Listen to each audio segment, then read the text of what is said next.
Melhores estreias de Kamen Rider secundários. Oi, essa voz que vos fala é o dono desse canal, o GS. Eu costumava fazer uns vídeos assim de zoeira, tipo Tente Não Rir de Tokusatsu, e uns med também, mas agora eu tô tentando apostar nesse novo tipo de conteúdo, sabe? Mas eu ainda vou continuar fazendo uns edits assim e uns vídeos de zoeira pra colocar nos shorts. Pode ficar tranquilo que eu não vou citar o nome dos personagens, só vou colocar o nome do Rider e vou colocar também uma marcação de tempo pra vocês poderem pular e não receber spoiler das séries que vocês não viram. No episódio 11 de Kamen Rider Drive, nós quase tivemos aquela típica tragédia natalina da franquia, com a Kiriko por pouco não sendo morta por um Roid Milde. Contudo, ela foi salva por um Rider misterioso. No episódio seguinte, enquanto o Shinosuke fazia seu trabalho, aparece um jovem fotógrafo para encher o saco dele. Um rapaz que inclusive parecia saber quem ele era, mas o Shinosuke nunca viu mais gordo. Apesar da divisão de investigação especial exigir que ele use umas bugigangas de vez em quando, né, Rina? O Shinosuke tenta ser o mais discreto possível em suas investigações. Afinal, ele precisa esconder sua identidade de Kamen Rider Drive, né? Mas esse fotógrafo misterioso é o total oposto. Ele usa roupas vibrantes e fica dando cambalhotas de um lado pro outro. Esse é o menino que dá o cu, ó, o bicho piruleta, vira pra cima, ô, tá irmão, vai lá, ô, tá, corta. Até que ele literalmente arma um circo para revelar sua identidade. Ele era ninguém menos que o irmão mais novo de Kiriko, Goshijima, assim como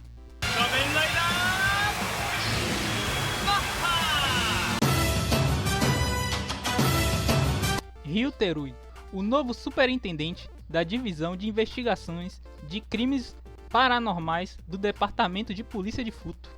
Ele aparece do nada e contrata os serviços do Shotaro, meio que sabendo a dinâmica dele com Philip. O Terui surge como um homem sisudo e bem educado, que não aceita ser questionado. No meio do episódio, ele saca uma espada comicamente pesada e sai na mão com um dopante e foda-se.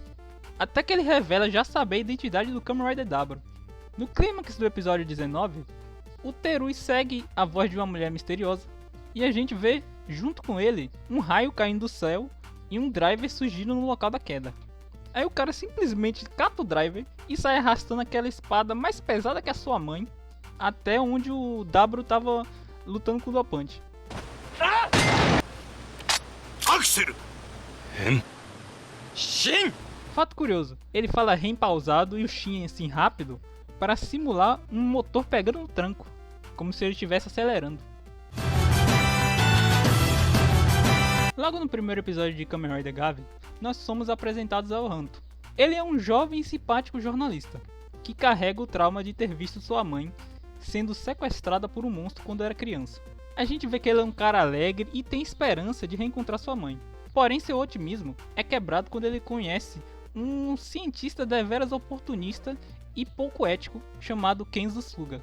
Este elemento cara de pau. Através dele, o Hanto descobre que o monstro que levou sua mãe e os que vêm aparecendo na cidade, lutando contra o Kamen Rider Gavi, são os Granuts. Eles são seres de outro mundo que sequestram pessoas para transformá-las em adoçante. Mas o que faz o Hanto surtar de vez é quando seu tutor e chefe é morto por um desses Granuts.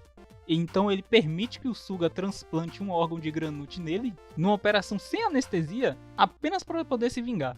Assim que ele acorda da cirurgia, ele vai todo xoxo, capenga, mirrado, atrás do Granut que matou seu tutor. E é nesse contexto que o Hanto se transforma pela primeira vez. E ele ainda é obrigado a lutar assim. Acabou de sair da cirurgia e já vai brigar com o monstro. Felizmente ele ganha com muita agressividade e até um pouco de inteligência. A trama de Zero One gira em torno dos Human Gear, androides equipados com inteligência artificial. No primeiro episódio, vemos em ação um homem agressivo e impiedoso perante alguns desses androides fora de controle. No segundo episódio, descobrimos que esse homem era Isamu Fua, o capitão da AIMS, uma organização militar criada pelo governo para combater humanguias fora de controle. Nesse mesmo episódio, temos um embate indireto entre a ideologia de Fua e o protagonista da série. Hiden Haruto é um comediante fracassado por nepotismo, acabou assumindo a empresa responsável pela criação e distribuição dos Human Gear. Ele foi criado durante a infância por Human Gear, e por isso que ele acha que Esses androides são a máquina dos sonhos. Por outro lado, temos o Fua. Ele foi o único sobrevivente de um rampante feito pelos Humangears, e por ter visto todos que ele conhecia sendo mortos por essas máquinas, o Fua acha que eles deveriam parar de ser fabricados. O Fua ele não tinha permissão de se transformar em Kamen Rider, porém com toda sua raiva pelos Humangears, ele conseguiu abrir a Progress Key dele na pura força bruta. Inclusive o ator tava de parabéns nesse dia, viu? Porque teve uma hora que eu achei que as veias dele iam estourar. O que deixa essa cena mais foda é o fato que a armadura do Vulcan ela estava encapsulada dentro de um projétil de bala. Então para abri-la, ele literalmente dá um soco no próprio tiro. Apesar do nome de Rider do Tendo estar no título da série, nós acompanhamos a história pelo ponto de vista do Kagami. É ele que move a história. O problema é que a história gira em torno do Kabuto, né? No episódio 10, o Kagami assume o manto de Izabi e a liderança do Esquadrão Shadow. Porém, para continuar sendo um Rider, ele precisaria eliminar o Kabuto.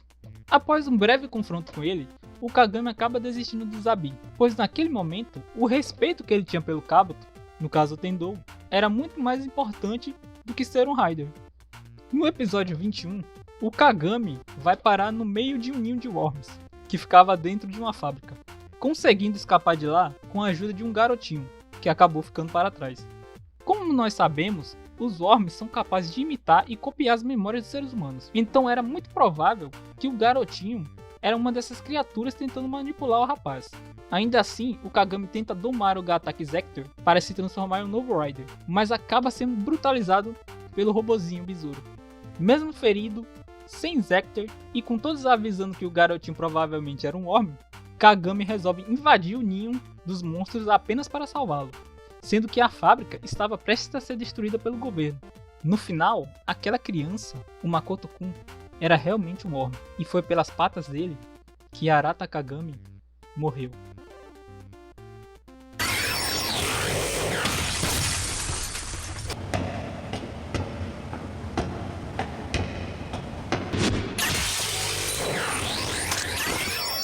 Kagami volta à vida como Kamen Rider Gataki e consegue derrotar o Worm.